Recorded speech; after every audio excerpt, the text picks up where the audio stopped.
വല്യമ്മ മരിക്കോളം മമ്പർത്ത തങ്ങളെ കാക്കണേ എന്ന് പറഞ്ഞ് വിളിച്ച് മരിച്ച ആളാണ്. അവർക്ക് വേണ്ടി ഹജ്ജ് ചെയ്യാൻ പറ്റുമോ എന്നുള്ളതാണ്.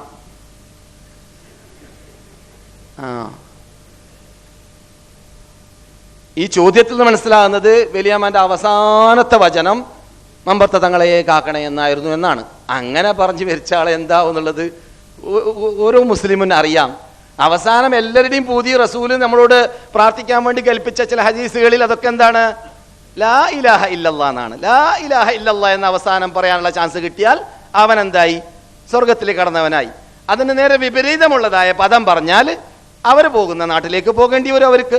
അപ്പോൾ അങ്ങനെയുള്ളവർക്ക് വേണ്ടി പകരം ഹജ്ജ് ചെയ്യാന്നുള്ളത് പാടുള്ളതല്ല. അങ്ങനെയുള്ളവർക്ക് വേണ്ടി പ്രാർത്ഥിക്കാൻ പാടുള്ളതല്ല. പിന്നെ ഷിർക്കൊക്കെ ചെയ്യാറുണ്ടായിരുന്നു. ഷിർക്കിൽ നിന്നിട്ട് മോചിപ്പിക്കാൻ വേണ്ടി പരിശ്രമം നടത്തിയിട്ട് അംഗീകരിക്കാത്തവരാണ് എന്ന് ഉറപ്പായാലും അങ്ങനെയുള്ളവർക്ക് വേണ്ടിയും പ്രാർത്ഥിക്കുവാനോ ഹജ്ജ് ചെയ്യുവാനോ പാടുള്ളതല്ല. പിന്നെ അറിവില്ലാത്ത രൂപത്തിൽ ഷിർക്ക് എന്ത്, തൗഹീദ് എന്ത്, ബിദ്അത്ത് എന്ത്, സുന്നത്ത് എന്ത് എന്ന് അറിയാതെ അന്ധമായ അനുകരണത്തോടുകൂടി ആ കാർമേഘങ്ങളിൽ തന്നെ മൂടപ്പെട്ട ഒരു അന്തരീക്ഷത്തിൽ ജീവിക്കുന്ന വിഭാഗം ആണ്. പക്ഷേ അവരുടെ അവസാന നിലപാട് എന്താണെന്ന് നമുക്ക് അറിയുകയില്ല. ആ രൂപത്തിലുള്ള വിഭാഗമാണെങ്കിൽ അവരുടെ കാര്യം അള്ളാഹ്ക്ക് വിട്ടുകൊടുക്കുക. നമുക്ക് അവരെ കുറിച്ച് തീരുമാനം പറയാൻ പറ്റുകയുമില്ല. തൗഹീദിൽ അടിയുറച്ച് ജീവിക്കുന്ന വിഭാഗമാണ് എന്ന് നമുക്ക് ഉറപ്പുള്ളവർക്ക് മാത്രമേ ഹജ്ജ് ചെയ്താൽ, അവർ സ്വയം ഹജ്ജ് ചെയ്താൽ സ്വീകരിക്കുന്ന വിഭാഗം മറ്റുള്ളവർ പകരം ഹജ്ജ് ചെയ്യാം. സ്വയം ഹജ്ജ് ചെയ്താൽ സ്വീകരിക്കാത്ത വിഭാഗത്തിന് നാം പകരം ഹജ്ജ് ചെയ്യാൻ പറ്റൂല എന്ന് പറഞ്ഞാൽ അള്ളാഹു അല്ലാത്തവരെ വിളിച്ച് പ്രാർത്ഥിക്കുന്ന, യേശു ക്രിസ്തു ശരണം എന്ന് പറയുന്ന ഒരു ക്രിസ്ത്യാനി വന്ന് ഹജ്ജ് ചെയ്താൽ അള്ളാഹ് സ്വീകരിക്കുമോ? ഇല്ല. കാരണം അവൻ, ഞാൻ നേരത്തെ പറഞ്ഞതുപോലെ, കാബയിലേക്ക് വരാൻ അർഹപ്പെട്ടതായ ആ അഡ്രസ്സിന്റെ ഉടമയായി മാറിയില്ല. ലബ്ബൈക് അല്ലാഹുമ്മ ലബ്ബൈക് എന്നവൻ പറഞ്ഞില്ല. ലബ്ബൈക് അല്ലാഹുമ്മ ലബ്ബൈക് എന്നതിന്റെ നേരെ കടകവിരുദ്ധമാണ് മമ്പർത്ത തങ്ങളെ കാക്കണേ, ഉള്ളാൾ തങ്ങളെ രക്ഷിക്കണേ, ബദരീങ്ങളെ കാക്കണേ എന്ന് പറയുക എന്നതാണ് ഖുർആൻ പഠിപ്പിക്കുന്നത്. അത് വളച്ചൊടിച്ചിട്ടുള്ള അർത്ഥമൊന്നുമല്ല, നേർക്ക് നേരെയുള്ള അർത്ഥം അങ്ങനെയാണ്. അറബികൾ മനസ്സിലാക്കി വരുന്ന അർത്ഥവും അങ്ങനെ തന്നെയാണ്. പണ്ട് തന്നെ നമ്മുടെ ഇമാമുകൾ പഠിപ്പിച്ചെന്ന് പോയിട്ടുള്ള അർത്ഥവും അങ്ങനെ തന്നെയാണ്. വളച്ചൊടിച്ചാൽ വേറെ രൂപത്തിൽ അർത്ഥം വെക്കാനൊക്കെ സാധിക്കും. അങ്ങനെ അർത്ഥം വെച്ചിട്ട് കുറേ കാലം കാശുണ്ടാക്കിയ ആളാണ് ഞാൻ. അള്ളാഹു എനിക്ക് പുറത്തരട്ടെ. പക്ഷേ ഞാൻ പറഞ്ഞു വരുന്നത്, അങ്ങനെയുള്ളതായ നേർക്ക് നേരെയുള്ള അർത്ഥത്തിൽ കൂടി നാം മനസ്സിലാക്കുകയാണെങ്കിൽ നാം ആ രൂപത്തിൽ വരുന്നതായ വിഭാഗം ഹജ്ജ് ചെയ്തിട്ട് പ്രയോജനമില്ല, അവർ ഉംറ ചെയ്തിട്ട് പ്രയോജനമില്ല. കാരണം ഹജ്ജിന്റെ യഥാർത്ഥ ലക്ഷ്യം തന്നെ നേരത്തെ പ്രാസംഗികനിൽ പണ്ടിൽ നിന്നിട്ട് നിങ്ങൾ പരപ്പൂർ മോർവിൽ നിന്നിട്ട് കേട്ടതുപോലെ യഥാർത്ഥ തത്വം തന്നെ എന്താണ്? ലാ ഇലാഹ ഇല്ലല്ലാഹ് അവിടെ സ്ഥാപിക്കലാണ്. അതുകൊണ്ട് ഞാൻ സാധാരണ ഹാജിമാരോട് മദീനത്തിൽ നിന്നിട്ട് പറയാറുണ്ട്, മദീനയിൽ വരാറുള്ള ഹാജിമാരോട്, ഷാഫി മദ്ഹബിന്റെ ഉടമകൾ ഈ ദുആഉൽ ഇഫ്തിതാഹ് ഓതാറുള്ളത് ഒജ്ജഹത്തുമാണ് അധികവും.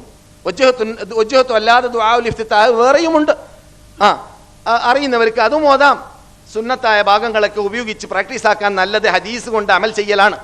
ഇമാമുകളുടെ ഗ്രന്ഥങ്ങളിലൂടെ തന്നെ വേറെ പുതിയ മതം ഉണ്ടാക്കലൊന്നും അല്ല അത്. അപ്പോൾ ആ ഇത് ദുആഉൽ ഇഫ്തിതാഹിൽപ്പെട്ടതാണല്ലോ എന്ത്? ഇതേ കഅബത്തിനെ മുന്നിട്ട് കൊണ്ട് മുസ്ലിങ്ങൾ പ്രാർത്ഥിക്കുമ്പോഴെല്ലാം എന്താ പറയാറുള്ളത്? വജ്ജഹ്തു വജ്ഹിയ ലില്ലദീ ഫതറസ് സമാവാതി വൽ അർള ഹനീഫൻ മുസ്ലിമൻ വമാ അന മിനൽ മുശ്രികീൻ ഇന്ന സലാത്തി വനുസുകി വമഹ്യായ വമമാതി ലില്ലാഹി റബ്ബിൽ ആലമീൻ ലാ ശരീക ലഹു വബിദാലിക ഉമിർതു വഅന മിനൽ മുസ്ലിമീൻ. ഞാനിതാ മുന്നിട്ടു, ലബ്ബൈക്ക്, ഞാൻ മുന്നിട്ടു. തത്വം അത് തന്നെ. പക്ഷെ ഹാജിയാർ അള്ളാഹിന്റെ അടുക്കൽ സ്റ്റാൻഡേർഡ് ഉയർന്ന വ്യക്തിയാണ്.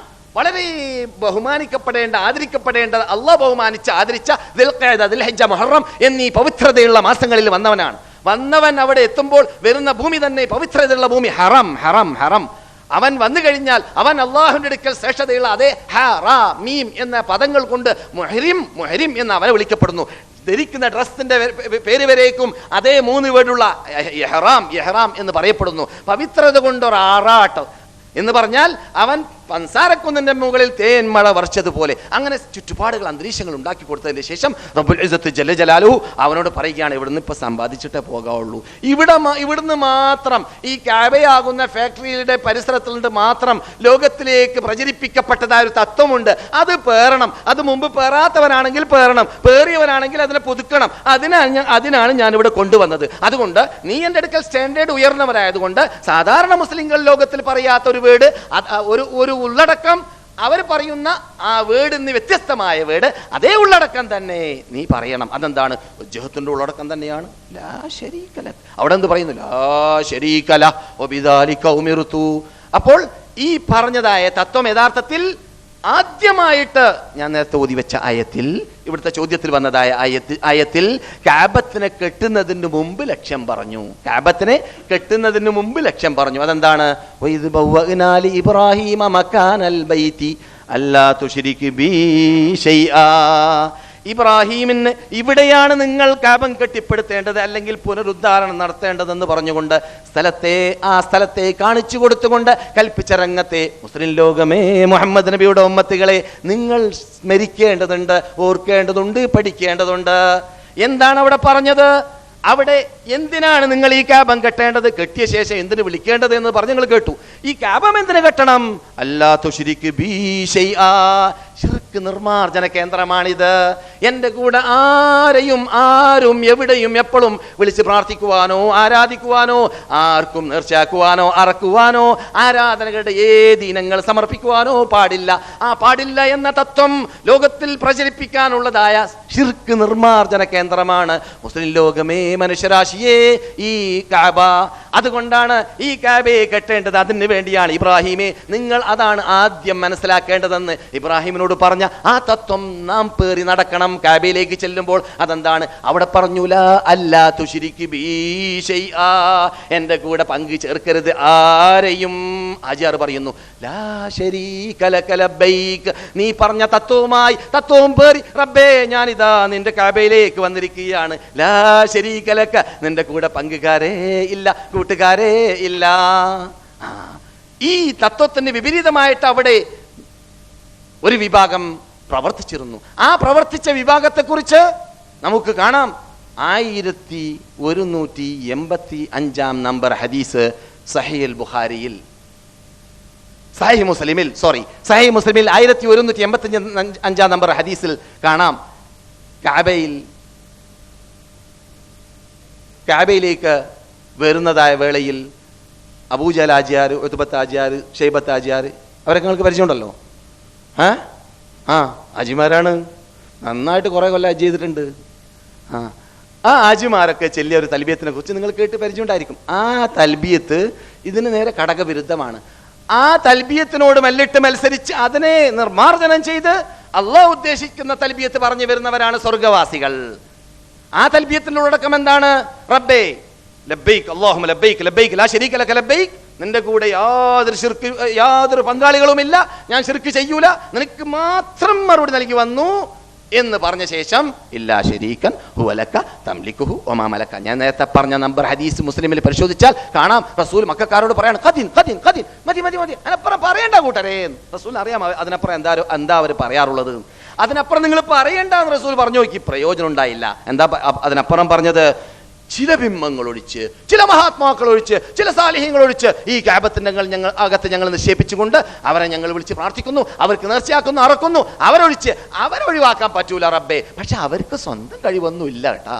അള്ളാഹുനോട് തന്നെ പറയാണ് തൽബിയത്തിൽ, അവർക്ക് സ്വന്തം കഴിവൊന്നും ഇല്ല, അത് ഞങ്ങൾക്ക് വിശ്വാസമുണ്ട്, നീ കൊടുത്ത കഴിവേ അവർക്കുള്ളൂ. എന്നാലും അവരെ ഞങ്ങൾ ഒഴിവാക്കൂല എന്ന് മക്കക്കാഫിരിങ്ങൾ പറഞ്ഞു എന്നതാണ്. ഇത് കേൾക്കാൻ നിങ്ങൾക്ക് പ്രയാസമില്ല, പക്ഷെ പ്രയാസമുള്ളവർക്ക് പ്രയാസമുള്ളത് കൊണ്ട് മൈക്കെടുത്തിട്ട് എറിയാമെന്നവർ വരെ ഉണ്ടായി മക്കത്തും മദീനത്തും. ബുഖാരിയിലാണ് 4288 നമ്പർ ഹദീസ് പരിശോധിച്ച് നോക്കുക.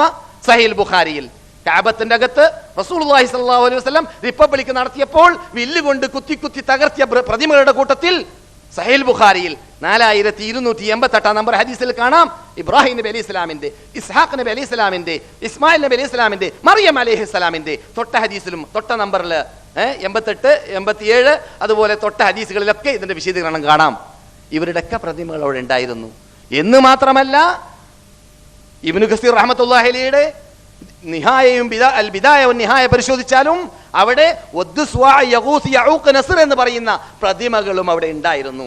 അതിന്റെ പരിസരത്തിൽ അതിനോട് തുല്യപ്പെടുന്ന അതേ പേരിൽ തന്നെ എന്ന ബിംബം മദീന മക്കയുടെ ഇടയിൽ ഔസ് ഖസ്റജികാരെ വിളിച്ച് പ്രാർത്ഥിക്കാൻ വേണ്ടി സ്ഥാപിച്ചിരുന്നു. ഇതൊക്കെ ചരിത്രത്തിലും കാണാം. എന്ന് പറയുന്ന പ്രതിമകൾ, കാബത്തിനകത്തുണ്ടായ പ്രതിമകൾ, അവർ ഔലിയാക്കന്മാർ, സാലിഹ്യങ്ങളായിരുന്നു. ഏത് കാലഘട്ടത്തിൽ?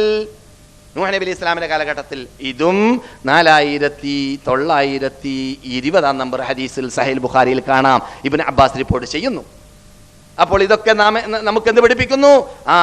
കഅബയെ സ്ഥാപിക്കാനുള്ള ലക്ഷ്യം അത് ശിർക്ക് നിർമാർജനമാണ്. ആ ശിർക്ക് നിർമാർജന കേന്ദ്രത്തിലേക്ക് പോകുമ്പോൾ നാം അതേ തത്വം പ്രചരിപ്പിക്കുവാനും ആ തത്വം ഉൾക്കൊള്ളുവാനും ആ തത്വം അത് പ്രചരിപ്പിക്കാൻ ഏറ്റെടുക്കുവാനും പോകണമെന്ന നിർബന്ധമാണ് അള്ളാഹ്ക്കുള്ളത് അതുകൊണ്ട് അള്ളാഹ് പറയുന്നു വതസവ്വദു, അജിമാരെ ശ്രദ്ധിക്കണം, നിങ്ങളിപ്പോൾ കേരളത്തിലല്ല, കൊച്ചിയിലല്ല, മലപ്പുറത്തല്ല, കാസർഗോഡല്ല, നിങ്ങളിപ്പോൾ മക്കയിലാണ്. ഈ കാണുന്ന കഅബയാണ്. ഈ കഅബം ഇന്നത്തെ കാലഘട്ടത്തിൽ സ്വർണത്തിന്റെ കസവുമാല ധരിച്ച് പട്ടുവസ്ത്രം ധരിച്ച് തലപൊക്കി നിൽക്കുന്ന കഅബം, അത് പണ്ടൊരു കാലഘട്ടത്തിൽ നിങ്ങളെപ്പോലെ കണ്ണും തലയും കാലും കയ്യൊക്കെ ഉള്ള ഒരു വിഭാഗം ഈ കഅബത്തിന് മുമ്പിൽ വെച്ചിട്ട് ഞാനല്ലാത്തവരെ വിളിച്ച് പ്രാർത്ഥിച്ച് ഞാനല്ലാത്തവർക്ക് പൂജ നൽകിയിരുന്നു. ഇപ്പോൾ ആ കഅബയെ റബ്ബുൽ ഇസ്സത്ത് ജല്ല ജലാലുഹു ധാരാളം അവന്റെ അനുഗ്രഹങ്ങൾ വർഷിച്ചുകൊണ്ട് നബിമാരയച്ച് അവസാനത്തെ ദൂതരായ നബിയുനാ മുഹമ്മദ് റസൂലുള്ളാഹിയിലൂടെ ആ കഅബയെ റിപ്പബ്ലിക്കാക്കി അതിൻ്റെ അകത്ത് ഉള്ള പ്രതിമകളെ തകർത്തി തെരിപ്പണമാക്കി അവിടെ നിന്ന് ലാ ഇലാഹ ഇല്ലല്ലാഹു വഹദ സദഖ വഅദ വനസറ അബ്ദ വഹസമൽ അഹ്സാബ വഹദ.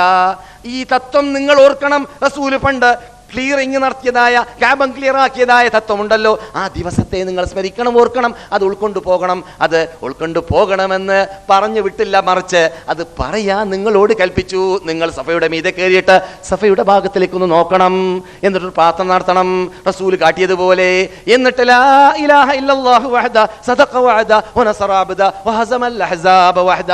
വേറെയും രൂപത്തിൽ അവിടെ റിപ്പോർട്ടുകൾ കാണാം. അതേ ശൈലി എന്താണ്? റസൂൽ പറഞ്ഞ അതേ വേർഡ്. റബ്ബേ, ഈ കഅബ മടക്കി തന്നത് നീയാണ്, വിജയിപ്പിച്ചത് നീയാണ്, നീ മാത്രമാണ് സഹായമറക്കുന്നവൻ, നീ മാത്രമാണ് ആരാധനക്കർഹൻ എന്ന ലാ ഇലാഹ ഇല്ലല്ലാഹു വഹ്ദഹു ലാ ശരീക ലഹു ലഹുൽ മുൽക്കു വലഹുൽ ഹംദു വഹുവ അലാ കുല്ലി ഷൈഇൻ ഖദീർ. വീണ്ടും അറഫയിൽ ചെല്ലുമ്പോഴും ചുരുക്കത്തിൽ ഈ തത്വങ്ങൾ ആയിരിക്കണം ഹാജിമാര് ഹജ്ജ് ചെയ്യുന്ന വേളയിൽ ഉണ്ടാവേണ്ടത് എന്ന് പഠിച്ചു കഴിഞ്ഞാൽ ആ തത്വങ്ങൾ പേറി നടക്കുന്നവർക്ക് മാത്രമേ ഹജ്ജ് ചെയ്യാൻ അവകാശമുള്ളൂ. അത് പേറി നടക്കുന്നവർ മരിച്ചാൽ മാത്രമേ അവർക്ക് വേണ്ടി ഹജ്ജ് ചെയ്യാനും പാടുള്ളൂ.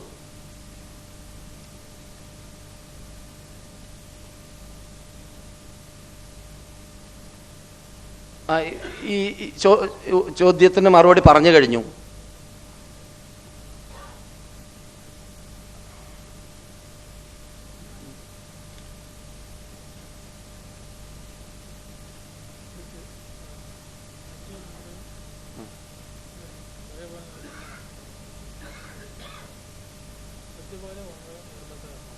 അതെ, ഞാൻ നേരത്തെ ഓതി വെച്ച ആയത്തിൽ അതിന് മറുപടി ഉണ്ട്. അല്ലാഹ് എന്താ പറഞ്ഞത്? ഫാത്തിമുൽ ഹജ്ജ വൽ ഉംറത ലില്ല. ഹജ്ജ് പോലെ തന്നെ ഉംറയും നിർബന്ധമാണോ എന്നാണ് ചോദ്യം. അതെ, നിർബന്ധമാണ്. അല്ലാഹു സുബ്ഹാനഹു വ തആല ഒരേ ആയത്തിൽ ഒരേ ശൈലിയിൽ നിർബന്ധമാണ് എന്ന വേർഡ് ഉപയോഗിച്ചിട്ടാണ് നിങ്ങൾ പൂർത്തിയാക്കൂ അള്ളാഹ്ക്ക് വേണ്ടി ഹജ്ജിനെ ഉംറയെ എന്ന് പറഞ്ഞത്. അതുകൊണ്ട് അത് ജീവിതത്തിൽ ഒരു പ്രാവശ്യം നിർബന്ധമാണ്.